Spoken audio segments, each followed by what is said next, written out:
Economists often marvel at the Industrial Revolution as a milestone that propelled human civilization to a new level.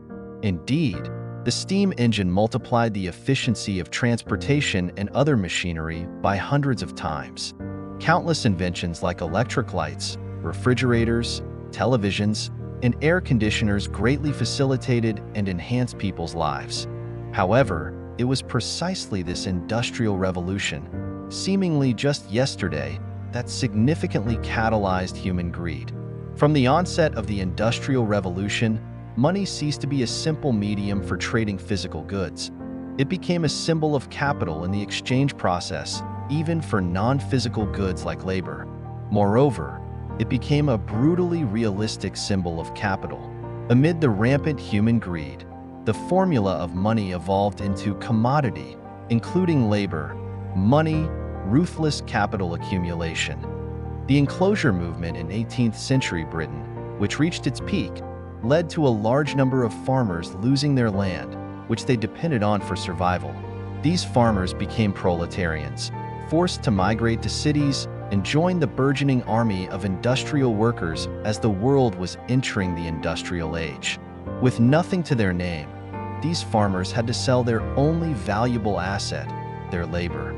This marked the transformation of labor from an inseparable component of the feudal system's peasants to a special commodity that could be detached from the laborer.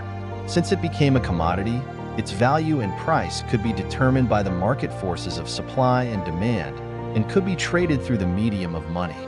Thus, amid the fervor of the Industrial Revolution, a cruel, primitive accumulation movement, shrouded by money as a seemingly fair trading medium, began with a backdrop stained with blood and sweat.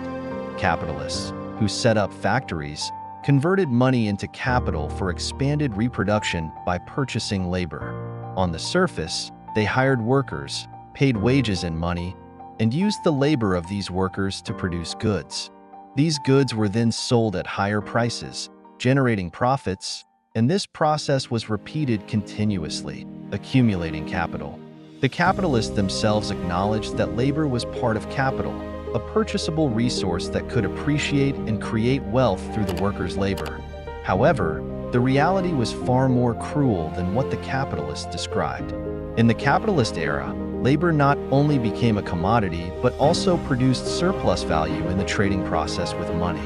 The value created by the workers far exceeded the wages they received because their wages only covered the part needed to maintain their lives. This surplus value became the profit of the capitalists and the foundation of capital accumulation. To convert money into capital accumulation through labor, capitalists sought to extend the working hours of laborers and reduce the costs necessary for their living and working conditions to extract more surplus value and complete the primitive accumulation of capital. As the continuous influx of landless farmers into the cities became a vast reserve army of industrial workers, capitalists manipulated the price of labor by controlling the market for labor, lowering wages to obtain more surplus value. In this transformation, money was not just a tool of exchange, but also a crucial catalyst for the commodification of labor.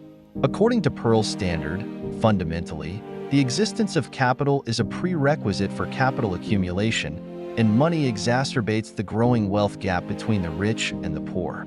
In the initial stages of the Industrial Revolution, capitalists, by controlling capital and means of production, as well as the marketization of labor, exploited surplus value from laborers and accumulated capital to expand production. The exploitation relationship formed through the commodity trading of labor and money deepened class contradictions and social inequalities. The laborers enslaved by money engaged in violent struggles, almost causing early capitalism to collapse. Pearl's standard believes that in addition to the exploitation of surplus value from labor by early capitalists, money, this devil, also played a part in the cruelty. The state, dominated by capital interest groups, monopolized precious metals like gold and silver. In other words, before the gold standard, capital interest groups essentially controlled the pricing of money. Laborers were fooled by the ambiguity of the precious metal currency. Although the laborers appeared to be free, they were ultimately slaves to money.